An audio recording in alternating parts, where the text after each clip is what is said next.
Когда свеча горит, пламя медленно плавит воск, постепенно приближаясь к прищепке.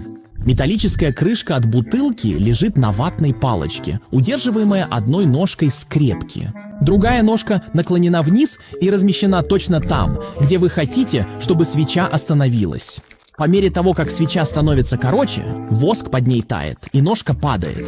Это крошечное движение позволяет крышке упасть прямо на пламя. Когда крышка падает, она перекрывает доступ кислорода, мгновенно туша огонь.